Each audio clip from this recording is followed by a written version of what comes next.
Sir नमस्ते। Sir आपने पीछे एक एक्टिविटी दी थी कि आपकी किसी बात से हम सहमत नहीं हैं तो बताइए। तो मेरी इस बात पे सहमति नहीं बनी। जैसे मैं गृहिणी हूँ, पर मैं अपना जीवन सत्य के साथ जीती हूँ अधिकतर, तो पावरफुल महसूस करती हूँ अपने आप को।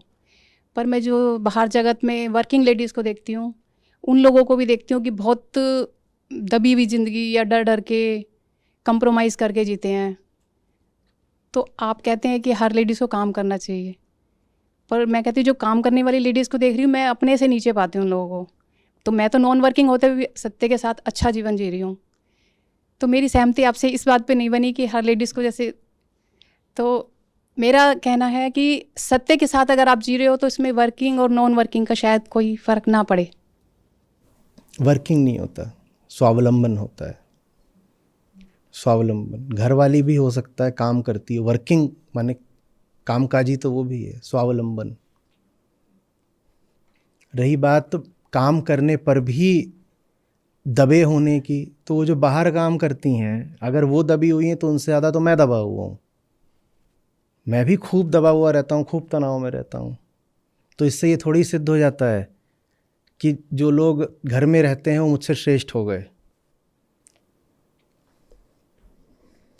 सत्य अर्जित करना पड़ता है, वर्किंग और नॉन वर्किंग की बात नहीं है।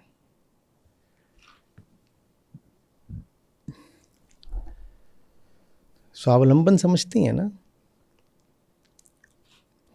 बाकी आपको खुद देखना है, मैं इसमें क्या बताऊं। अपने जीवन के जो तथ्य हैं वो आपको स्वयं ही समझने पड़ेंगे अच्छे से। गृहिणियों का सम्मान है, मैं उसमें बहुत ज़्यादा कुछ बोलूँगा नहीं,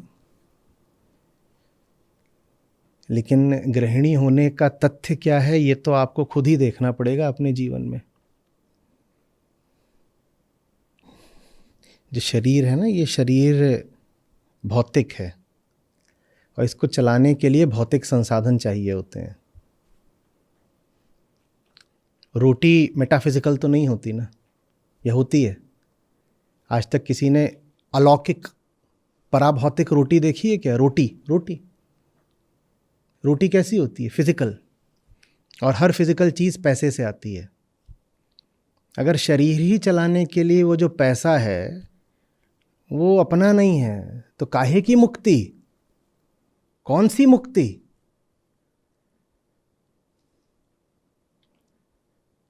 जब मैं वर्किंग बोलता हूं तो ये नहीं आशा होता कि करियर बनाओ और करोड़ों कमाओ। मैंने बार बार बोला है कि कम से कम इतना तो कमाओ कि अपनी रोटी खुद खाओ।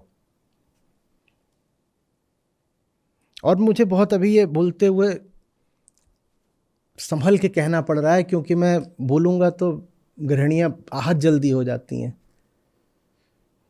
आपको नहीं कह रहा हूँ, सामान्यतया। तो कहेंगे हम भी जो घर का काम करते हैं उससे भी तो हम भी तो कमाते ही हैं, उस काम की भी तो वर्थ है ना, वैल्यू है। तो मैं कहता हूँ अच्छा एक बात बताओ, आप जो लाइफस्टाइल मेंटेन कर रहे हो वो कितने की है? तो वो निकल के आता है वो महीने के 1.5 लाख की है कम से कम। सारे जितने खर्चे हैं मिला लो, जिस घर में रह रहे हो उस घर में रहने का किराया ही न जाने कितने हजार है। तो फिर मैं पूछता हूँ अच्छा आप जो फिर घर में काम करते हो उसकी क्या वैल्यू है? तो उसका ईमानदारी से जब आकलन असेसमेंट होता है तो पता चलता है वही काम अगर किसी और से कराएं तो 5, 10, 15 हज़ार में हो जाएगा। तो ये मामला बराबरी का तो नहीं बैठा ना। मुझे माफ़ करिए बुरा लग रहा हो। आप जो लाइफस्टाइल इंजॉय कर रहे हो वो महीने के 1 लाख 1.5 लाख से नीचे की नहीं है। आप घर में जो काम कर रहे हो वो 5, 10, 15 हज़ार का है, और उसका प्रमाण ये है कि लगा लो किसी बाहर वाले को, उतने में वो काम कर देगा। तो फिर ये बात असम हो गई ना, विषम हो गई, बराबरी की नहीं बैठी। फिर मुक्ति थोड़ा पेचीदा मसला हो जाता है कि नहीं हो जाता? और ऐसा नहीं कि वो जो बैलेंस है उसका आप भुगतान करते नहीं। भुगतान तो सबको करना ही पड़ता है, पर दूसरे खाते से होता है फिर भुगतान। अगर महीने की 1 लाख की आपकी लाइफस्टाइल है और जो आप काम करते हो वो मुश्किल से 10,000 का है, तो जो 90,000 है उसका भी भुगतान तो आप कर रहे हो, पर दूसरे खाते से कर रहे हो। मैं नहीं चाहता उस दूसरे खाते से भुगतान करो। मैं चाहता हूँ मामला सब नंबर 1 के लेन देन का हो। जब नंबर 1 में नहीं लेन देन होता तो किस खाते से होता है? नंबर 2 वाले खाते से। ये काला धन अच्छी बात नहीं होती ना। ज़्यादा बेहतर ये है कि सब कुछ नंबर 1 में ही लेन देन हो। यही कह रहा हूँ मैं कि 1 लाख का अगर आपका भोग है तो 1 लाख चुकाओगे तो है ही। ब्लैक मनी में क्यों चुका रहे हो? वाइट में चुकाओ ना सब। आप समझदार हैं, आप समझ रहे हैं मैं क्या बोल रहा हूं। वाइट में क्यों नहीं भुगतान करते इज्जत के साथ? ब्लैक में करोगे तो छुपा छुपा के करना पड़ता है, मानना भी नहीं पड़ता समाज के सामने कि ऐसे भुगतान किया है। जो ब्लैक में आपने पैसा दिया किसी को बता सकते हो? खुले में करो जो है। फिर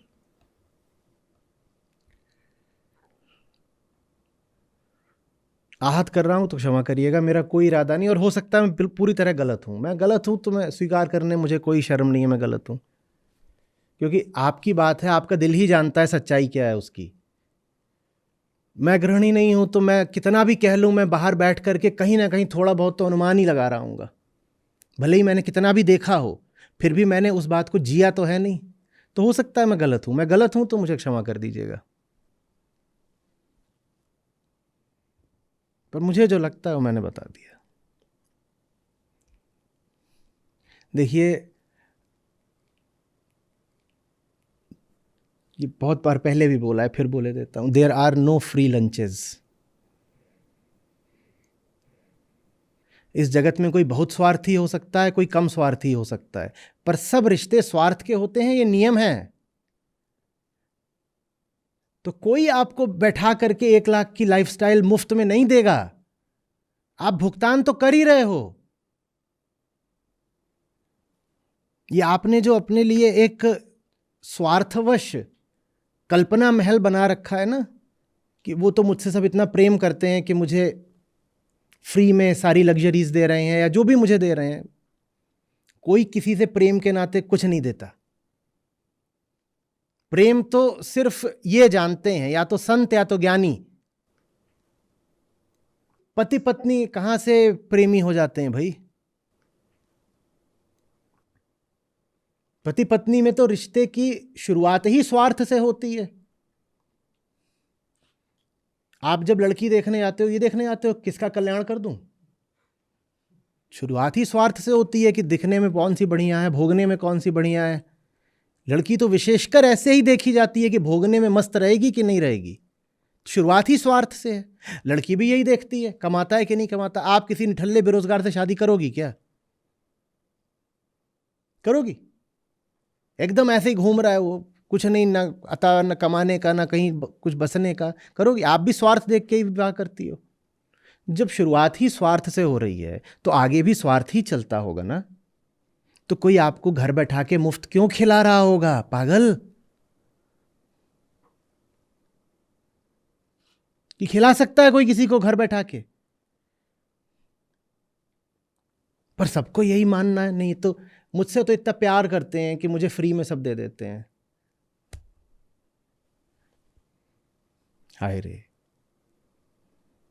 फ्री लंच क्या, फ्री डिनर भी मत लो। ये जो डेट वगैरह पे जाते हो, अब ये बात आपसे नहीं, जो बाकी कम उम्र की महिलाएं हैं उनसे बोल रहा हूँ, लड़कियां मिलने जुलने भी जाओ साधारण, तो वहां भी अपना पैसा खुद चुकाओ।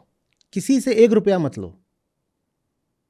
देने की क्षमता रखो, बल्कि अपना भी दूंगी और तुम्हारा भी दे दूंगी, ले लो। 1 रुपया नहीं लेना है किसी से, न पति से, न प्रेमी से, न पिता से, किसी से नहीं लेना 1 रुपया। पर ये बड़ी बुरी आदत पाल ली है, खासकर भारत में। हमने, दुनिया भर में है, भारत में थोड़ी ज्यादा है, कि लड़की माने ले लेगी, ले लेगी। कोई तुम्हें काहे को देगा कुछ मुफ्त में? अभी एक का आया, बंदे का, लड़के का, वो बोला आप इतना ज़्यादा इनका स्त्रियों का पक्ष लेते हैं, आपको पता है मेरे घर में क्या चल रहा है? मैंने कहा क्या? बोल रहा है आप ऐसे बोलते हो जैसे लड़के दहेज के लोभी होते हैं। मेरी बहन का ब्याह हो रहा है और वो लगी हुई है कि ज़्यादा से ज़्यादा दहेज दो। बोले आप हर बार ऐसे दिखाते हो जैसे लड़के ही बिल्कुल कुत्ते होते हैं और उनको दहेज चाहिए, लेकिन मामला उल्टा है। मेरी बहन की शादी हो रही है और मेरी बहन ने अभी घर में क्लेश कर रखा है कि ज़्यादा से ज़्यादा दहेज दो। मैंने कहा क्यों? बोलती है, वो कहती है ऐसे ही तो मेरी इज्जत बढ़ेगी ससुराल में। मैंने कहा वो भी नहीं समझ रही है, there are no free lunches. यहाँ पे ले लेगी बहुत सारा दहेज, नतीजा बस ये होगा कि पिता की संपत्ति में से हिस्सा नहीं पाएगी। और ये खूब होता है, दहेज दे दिया, अब तुझे संपत्ति में हिस्सा क्यों चाहिए? तो ले दे के मुफ्त तो आपको कुछ भी नहीं मिला ना। आपको ही पिता की संपत्ति में कानूनन जो हिस्सा मिलना चाहिए था वो हिस्सा आपने गंवा दिया। जब आप वो हिस्सा मांगोगे तो भाई लोग कहेंगे ये जो हिस्सा है ये सारा तो तू पहले ही ले जा चुकी है अपने दहेज में, अब काय को मांगने आई है? मुफ्त तो कुछ भी नहीं मिलता इस दुनिया में। ये भ्रम आपने क्यों पाल लिया कि कोई भी आपको मुफ्त में कुछ दे देगा? बहुत खुश हो जाते हो लेकिन गिफ्ट मिल गया मुफ्त का, अरे मत लो। और अगर ले रहे हो तो उतने का ही फिर वापस भी दे दो। तूने इतने का दिया, इतने का वापस भी ले ले।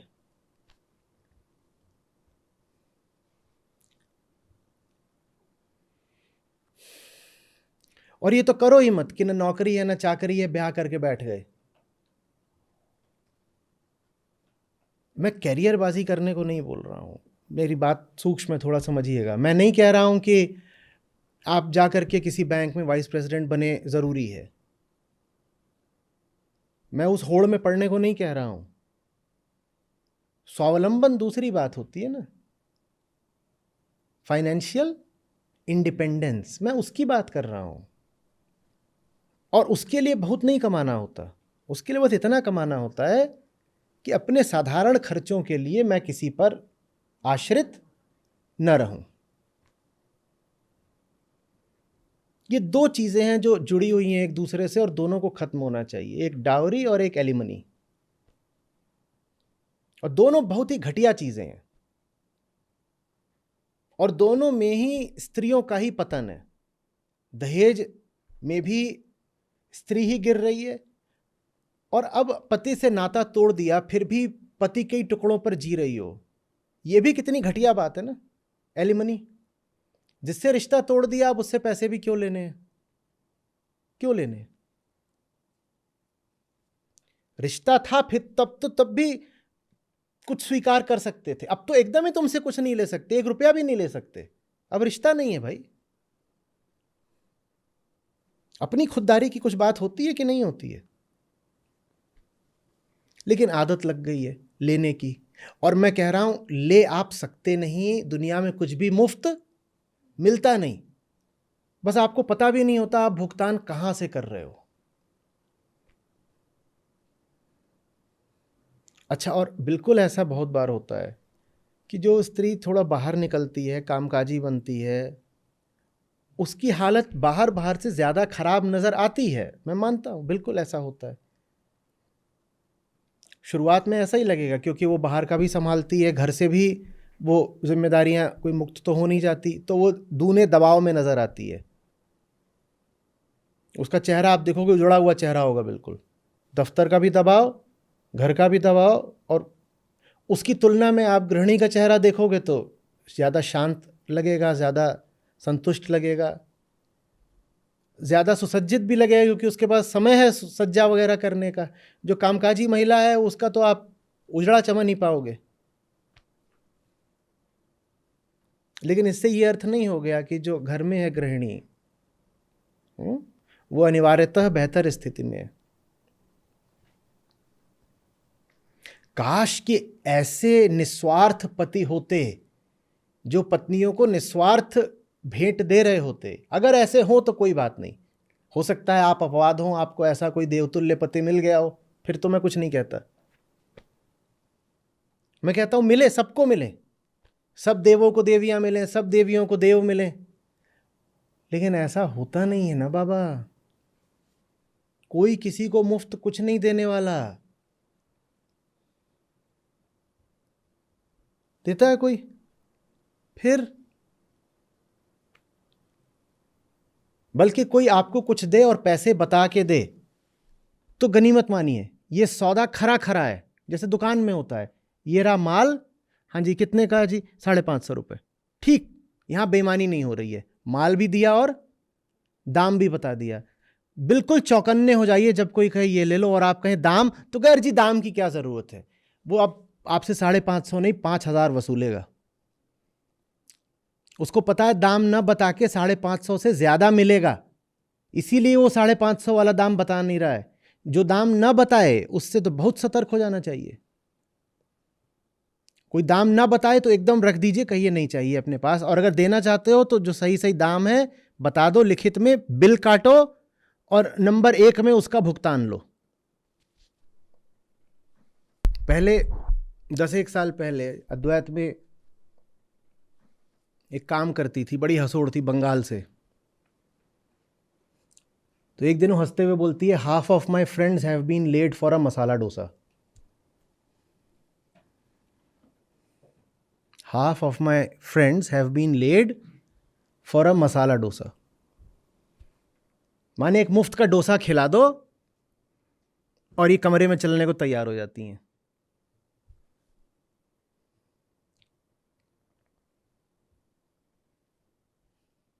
अतिशयोक्ति कर रही थी, हंस के बोल रही थी, मजाक की बात थी, पर उस मजाक में भी एक सूक्ष्म तथ्य है। काय को मुफ्त का डोसा खाना रे, खिलाने की ताकत पैदा करिए, लो खुद भी खाएंगे, 3 जनों को और भी खिला देंगे।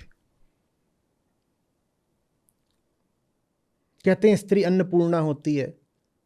अन्नपूर्णा तो तब है ना जब वो अन्न पहले स्वयं अर्जित करा हो।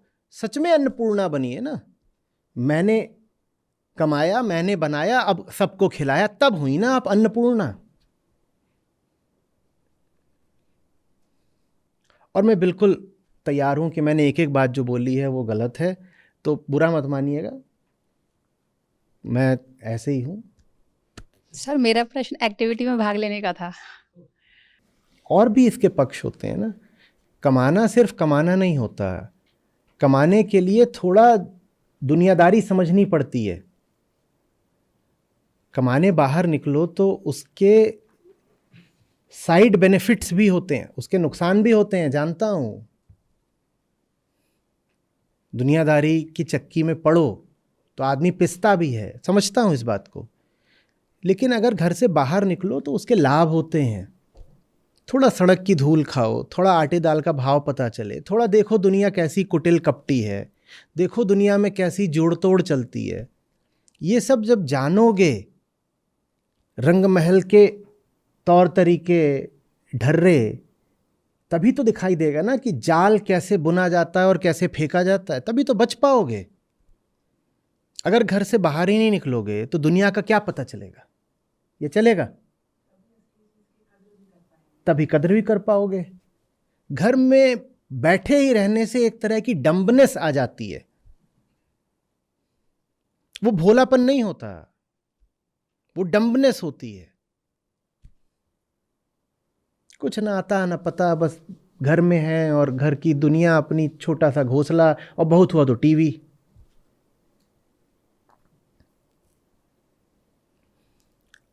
दुनिया में थोड़ा संघर्ष करना चाहिए, कितना करना है वो आप तय करिए, मैं कोई नहीं होता बोलने वाला।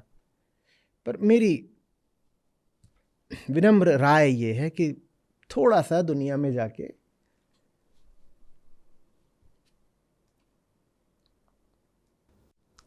प्रणाम आचार्य जी।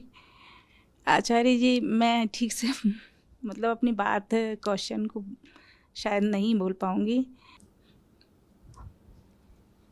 सर मैं मतलब बहुत कभी कुछ सामने आई नहीं, कभी कुछ बोला नहीं। हालांकि मैं काम करती हूँ, गर्ल्स हॉस्टल है, काफ़ी अच्छा सब कर लेती हूँ, कमा लेती हूँ, लेकिन ऐसे घर में भी दब के रहने की, फैमिली में भी, ससुराल में भी, तो हिम्मत ही नहीं होती है कुछ बोलने की। और वहाँ भी ऐसा कुछ गर्ल्स के साथ रहना रहता है तो कुछ ऐसा भी है नहीं कि किसी का कुछ सामना करना है। तो बहुत मैं बोल नहीं पाती हूँ। थोड़ा सा हम पैदा होते हैं और बाकी बहुत सारा हम बनाए जाते हैं ना। आप थोड़े ही चुप रह जाती हैं। आपकी माता जी, उनकी माता जी, उनकी दादी जी, उनकी दादी जी, उनकी परदादी जी, उनकी भी पर सब चुप रहे हैं। वो सब आप में मौजूद है।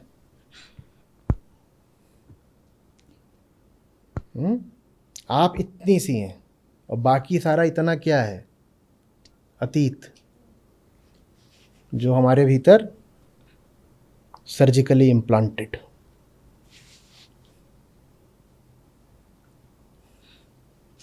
उसको हम संस्कार बोलते हैं। आप अमेरिका में रहती होती तो आप ऐसी थोड़ी होती, और अगर आप अफ़गानिस्तान में होती तो ये सवाल पूछने के लिए भी यहाँ नहीं बैठी होती। स्त्री की स्थिति के मामले में भारत अमेरिका और अफ़गानिस्तान दोनों के बीच में कहीं पर है। पुरानी चीज़ें एक रास्ते से आपके भीतर आई हैं, उन्हीं रास्तों से दूसरी चीज़ों को भीतर प्रवेश कराइए। ठीक है? कढ़ाई पर चीज़ें चिपक गई होती हैं तो उनको हटाने के लिए भी कढ़ाई में कुछ और डालना ही पड़ता है। पहले कुछ डाला था, वो चिपक गया, अब कुछ डालेंगे जिससे चिपकी हुई चीज़ हट जाएगी। यही करते हो ना? जी सर, बहुत हिम्मत आई है। आपको सुन रही हूँ 1 साल से लगभग, तो बहुत, और चार शिविरों में भी जा चुकी हूँ। ऋषिकेश, 1 बार गोवा, और ये दिल्ली में 3रा है। तो बहुत आत्मबल बढ़ रहा है।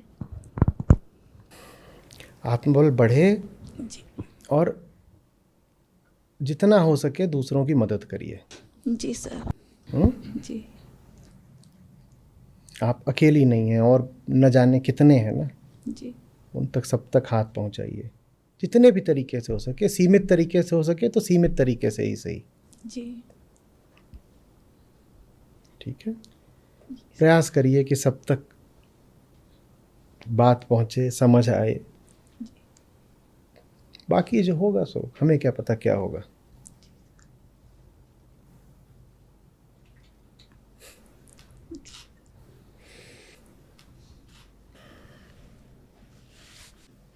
पौराणिक काल से पहले भारत में स्त्रियों की स्थिति बहुत अलग होती थी। जिसको आप आज की सांस्कृतिक स्त्री कहते हो ना, ये वैदिक स्त्री नहीं है। ये सब कुछ शुरू हुआ है भारत में 4वीं-5वीं शताब्दी के बाद से, जब से पौराणिक काल शुरू हुआ है। पहले पौराणिक काल शुरू हुआ, फिर पश्चिम की दिशा से सब आक्रांता आने लग गए। इन सब ने मिलकर वो खड़ी कर दी है जिसको आप आज की भारतीय संस्कृति बोलते हो। जो, अगर आप धर्म की ही बात करोगे तो जो भारत की वैदिक महिला है वो बहुत अलग है आज की महिला से। रुख रवैये में, चाल ढाल में, वेशभूषा में, ज्ञान में बहुत खुला हुआ देश था भारत। बहुत बहुत खुला हुआ देश था भारत। ये सब चीज़ें कि स्त्री बोल नहीं सकती, जान नहीं सकती, काम नहीं कर सकती, ताकत नहीं रख सकती, अधिकार नहीं मांग सकती, ये सब तो 3 जगहों से आया है। भीतर से देखो तो पुराणों से, जिसको आप स्मृति शास्त्र बोलते हो पूरा। हमने एक बार इस पर विस्तार में बात करी थी कि श्रुति और स्मृति, याद है? तो ये आया है स्मृति शास्त्र से, जो कि वेदों के बहुत बहुत बाद का है। ये भी नहीं कि 100-200 साल बाद, बहुत हज़ार साल, हज़ारों साल बाद का है। ये आया है स्मृति शास्त्र से, जिसमें ये सब आपकी स्मृतियाँ आती हैं और पुराण आते हैं, वहाँ से आया है। भीतरी तौर पर, और बाहरी तौर पर आया है आक्रांताओं से,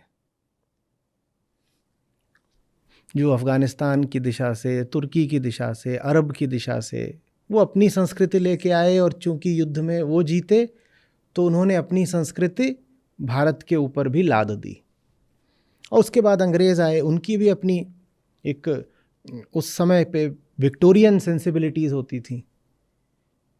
उनके यहाँ भी महिलाओं को कोई बहुत ऊंचा स्थान थोड़ा ही था। बहुत सारे विकसित मुल्क हैं अमेरिका जैसे, जिनमें महिलाओं को बराबरी का हक अभी हाल में मिला है।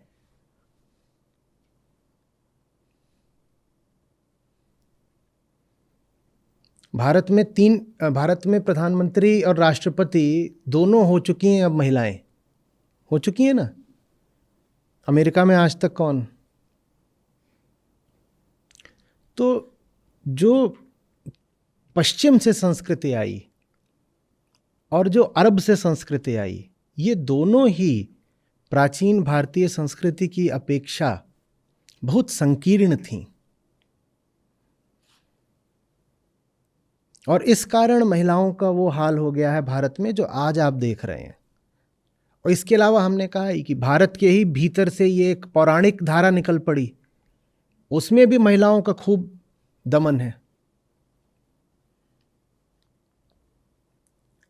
नहीं तो आप अगर वेदों के पास जाएंगे या ऐतिहासिक दृष्टि से, बिल्कुल शुद्ध तथ्यात्मक ऐतिहासिक दृष्टि से अगर आप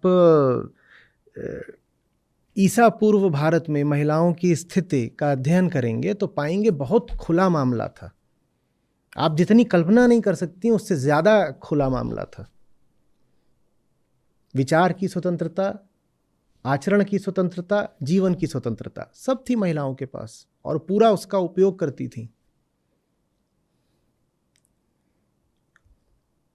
हम नहीं कल्पना कर सकते उस समय पर कि महिला ऐसी है कि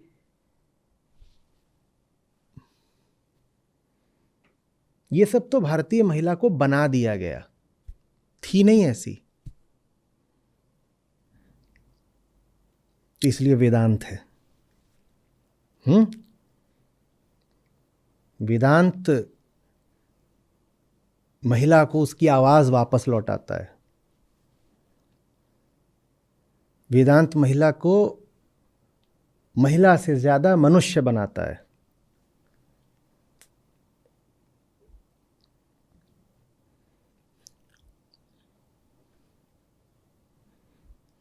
आ रही बात समझ में? और तुर्रा यह है कि आज हम जिसको अपनी संस्कृति बोलते हैं और बार बार बोलते हैं कि हमें भारतीय संस्कृति की रक्षा करनी है, वो वास्तव में भारतीय संस्कृति है ही नहीं। वो तो आक्रांताओं की संस्कृति है जो कि आपके ऊपर थोप दी गई, आपने उसे स्वीकार कर लिया और अब आप भ्रमवश उसको ही अपनी संस्कृति समझते हो और नारे लगाते हो कि मुझे तो महान भारतीय संस्कृति की रक्षा करनी है। आप जिसको अपनी संस्कृति बोल रहे हो वो आपकी है ही नहीं। आपको वास्तव में अपनी मौलिक संस्कृति जाननी है तो पीछे और पीछे जाइए, पुराणों से थोड़ा पीछे जाइए। पुराण सब ईसा काल के बाद के हैं और कुछ पुराण तो बिल्कुल अभी के हैं, सिर्फ कुछ 100 साल पहले के। आपको मौलिक रूप से अगर भारतीय महिला की स्थिति जाननी है तो ईसा पूर्व जाइए। बहुत बेहतर स्थिति पाएंगे आप। हो सकता है एकदम समानता न पाएं, लेकिन फिर भी आज की दुर्दशा से बहुत बेहतर स्थिति पाएंगे।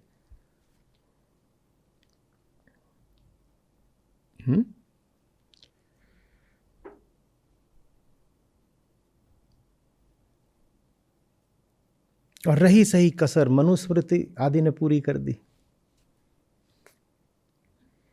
ये पुराण और स्मृति ये दोनों मिल करके स्मृति साहित्य कहलाते हैं। इन्हें शास्त्र नहीं कहा जाता, ये साहित्य हैं। पुराण और स्मृति मिल करके कहलाते हैं स्मृति साहित्य।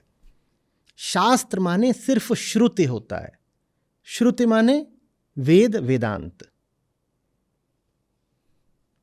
एक ये बड़ी भारी भूल हो गई भारत में कि स्मृति को ही शास्त्र बोलना शुरू कर दिया, तो पुराणों को शास्त्र बोल रहे हैं, मनुस्मृति को शास्त्र बोल रहे हैं। ये नहीं शास्त्र हो जाते भाई।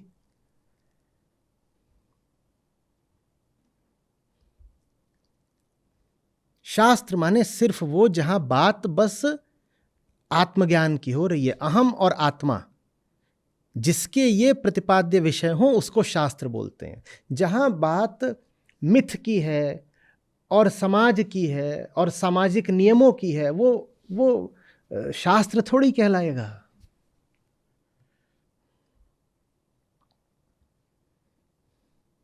कि राजा को प्रजा का संचालन कैसे करना है, इसको शास्त्र थोड़ी बोल सकते हो।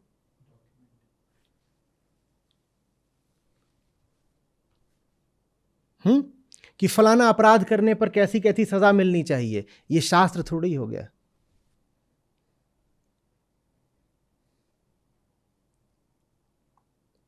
कई प्रकार की कहानियां जिनका अर्थ मात्र सांकेतिक हो सकता है, कथाएं, उनका संकलन शास्त्र थोड़ी हो गया।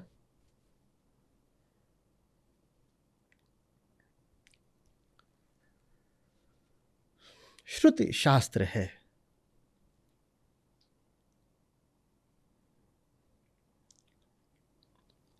और वेदांत महिलाओं का बहुत अच्छा मित्र है, क्योंकि वो कहता है कि देह से कोई फर्क पड़ता ही नहीं।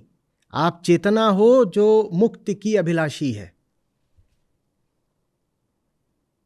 चेतना मात्र हो आप और मुक्ति चाहिए आपको, तो आपकी आयु क्या है कोई फर्क नहीं पड़ता, आपका लिंग क्या है कोई फर्क नहीं पड़ता, आपकी जाति क्या है कोई फर्क नहीं पड़ता। ये सब बातें देह की हैं, देह से हमें कोई लेना देना नहीं। वेदांत आपको चेतना मात्र के तौर पर देखता है और कहता है आपके जीवन का एक ही उद्देश्य है, मुक्ति। सब चेतनाएं हैं, सबको मुक्ति चाहिए बस।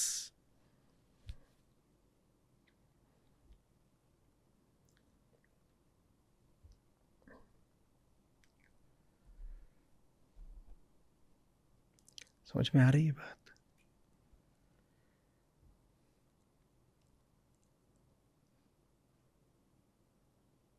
गाड़ दीजिए खूंटा तो।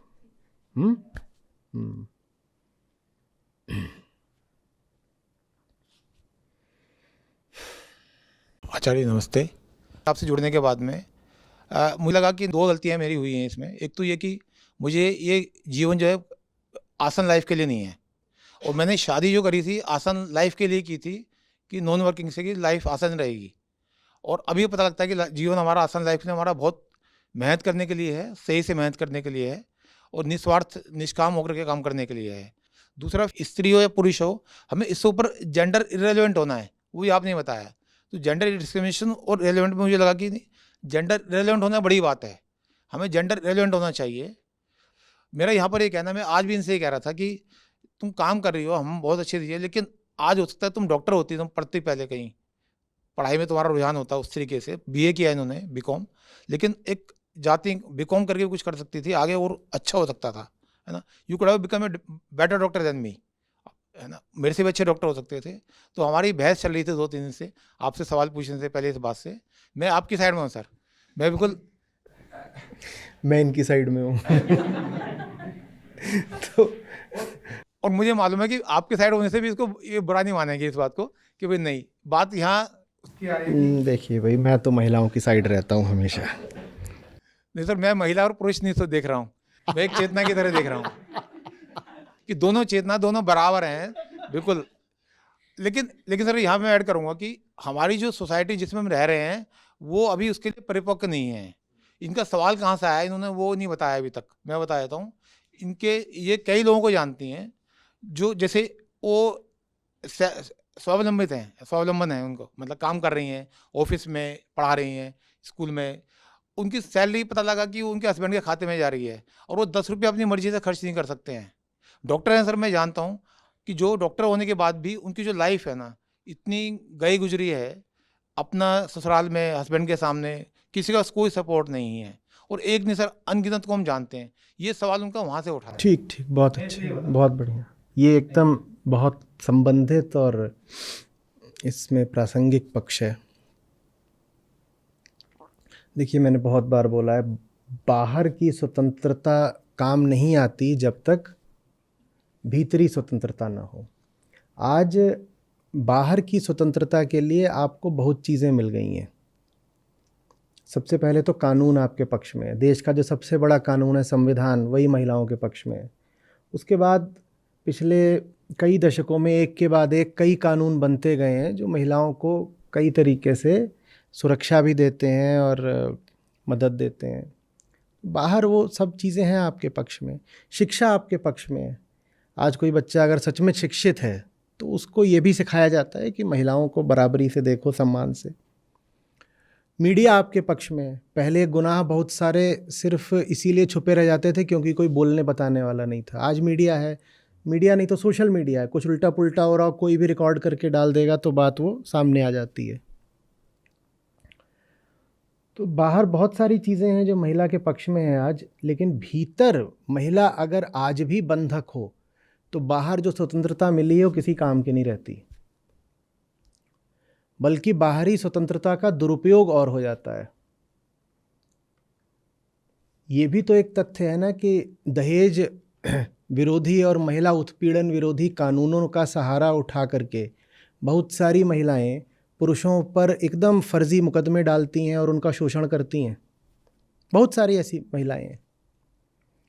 ये इसीलिए हो रहा है क्योंकि बाहर तो आपको स्वतंत्रता का माहौल मिला, लेकिन भीतर से आप अभी भी गुलाम हो। कहीं देह के गुलाम हो, कहीं लोभ वगैरह के, वही जो 3 चीज़ें होती हैं, शरीर समाज संयोग, आप उसके अभी भी भीतर से गुलाम हो। तो बाहर की स्वतंत्रता या तो काम नहीं आएगी या फिर दुरुपयुक्त हो जाएगी।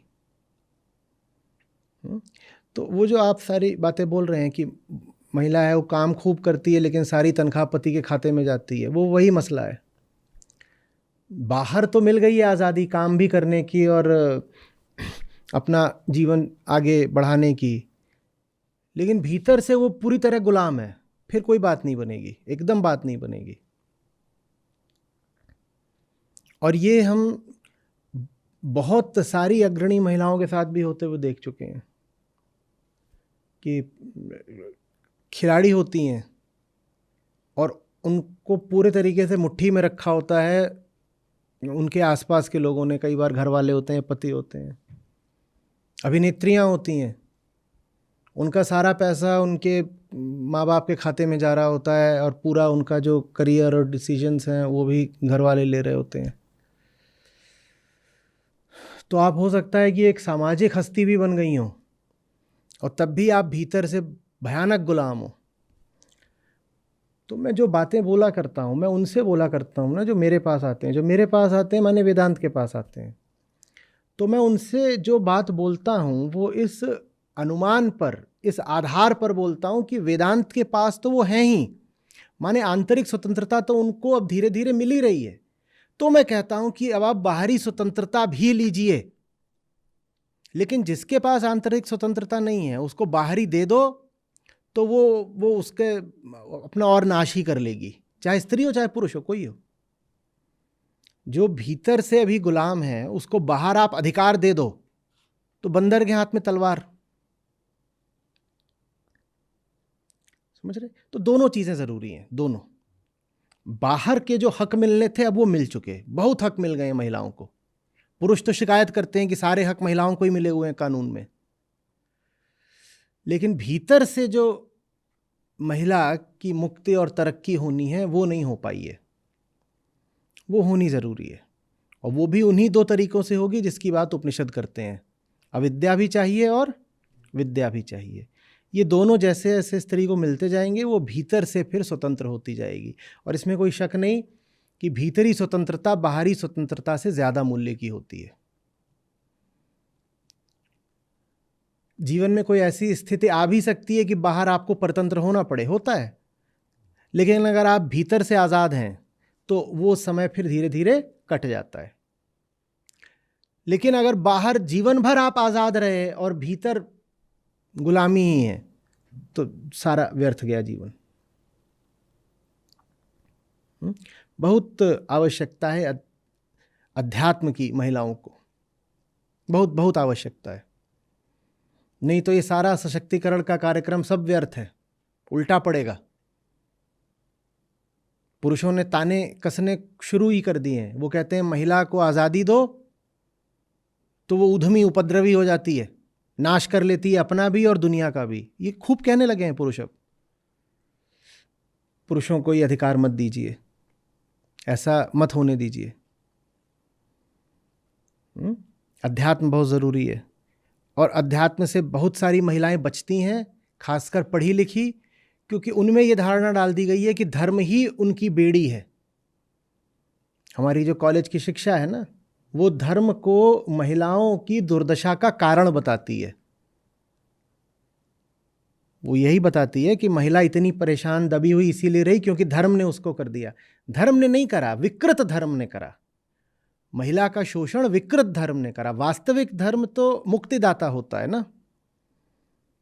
तो भीतरी मुक्ति के लिए अध्यात्म बहुत बहुत ज़रूरी है। उसको आप विजडम लिटरेचर बोल दीजिए, जो भी बोलना है। आपको शास्त्र बोलना अजीब सा लगता है, पुराने ढर्रे का लगता है, तो आप विजडम लिटरेचर बोल दीजिए, बोध साहित्य बोल दीजिए, लेकिन वो चाहिए, वो सब महिलाओं को चाहिए।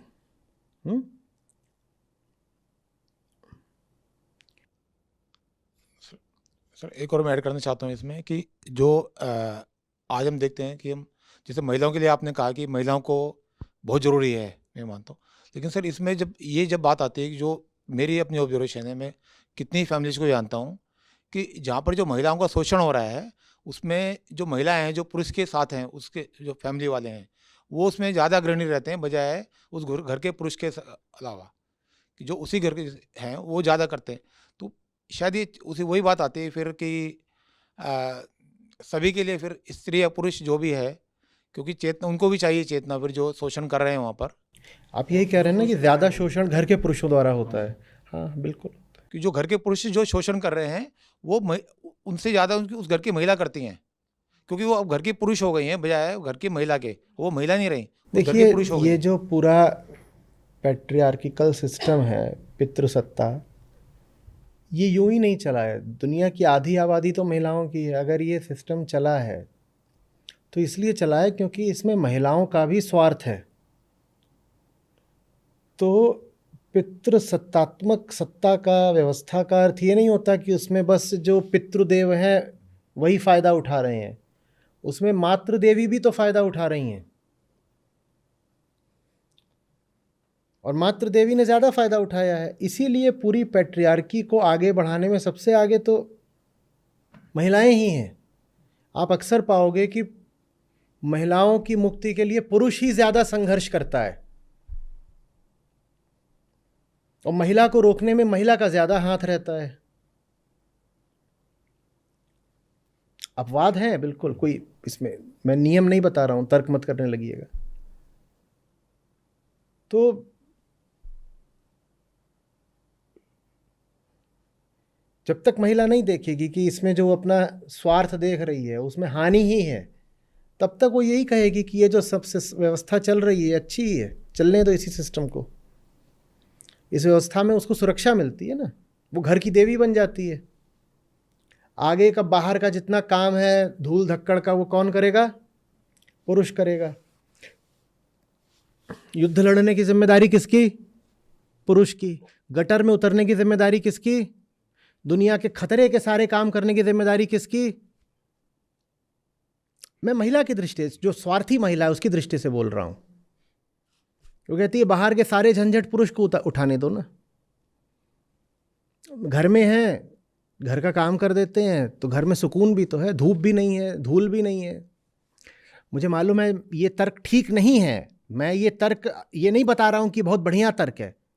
मैं बता रहा हूं ये तर्क दिया गया है महिलाओं की ओर से अज्ञान में।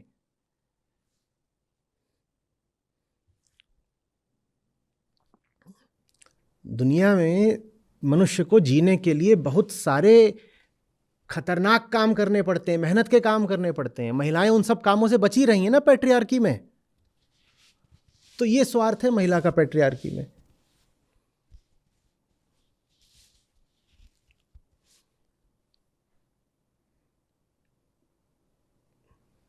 मैं कह रहा हूं ये स्वार्थ गलत है। आप बाहर के काम से बच गए हो, लेकिन फिर आप अपनी चेतना के उत्थान से भी बच गए हो, क्योंकि जो बाहर निकल के संघर्ष करेगा उसी का व्यक्तित्व तो बाहर से और भीतर से चमकेगा भी।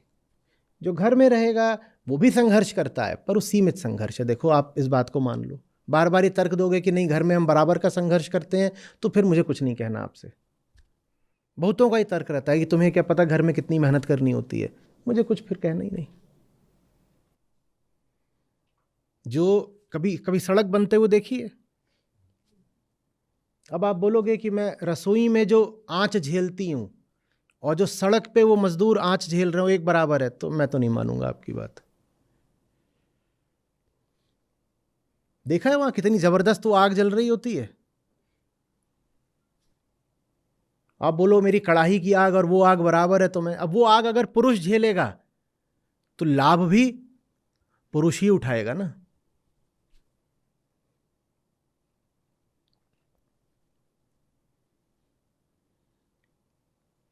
सेनाओं में अगर पुरुष ही आगे हैं, जान पुरुष दे रहे हैं, तो सत्ता भी फिर पुरुष के ही हाथ में। पुरुष कहेगा देश को तो मैं ही बचा के रखता हूं, तो सत्ता भी मेरे ही हाथ में होनी चाहिए देश की। वो गोली खाता है, वो जान देता है भाई, मजाक थोड़ी है। चीथड़े उड़ते हैं उसके।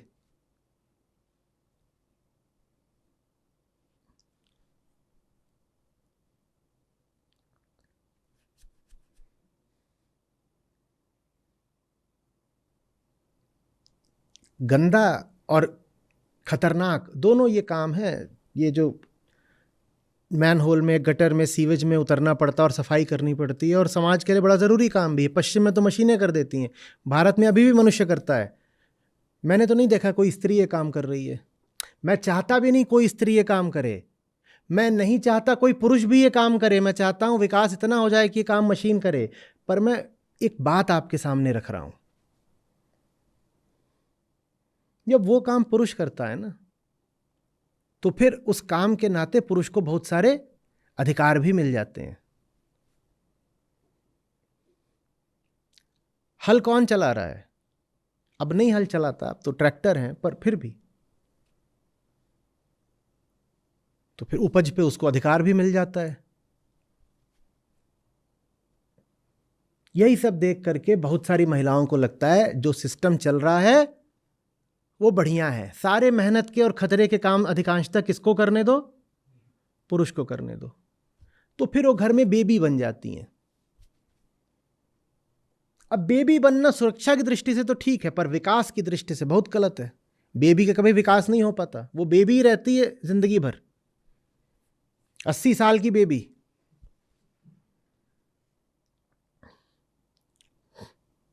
ये व्यवस्था अच्छी नहीं है, तोड़िए इस व्यवस्था को। न स्त्री के लिए अच्छी है, न पुरुष के लिए अच्छी है। और ये व्यवस्था तब तक नहीं टूटेगी जब तक देह भाव रहेगा। इसलिए अध्यात्म आवश्यक है, वो आपको देह भाव से मुक्त करता है।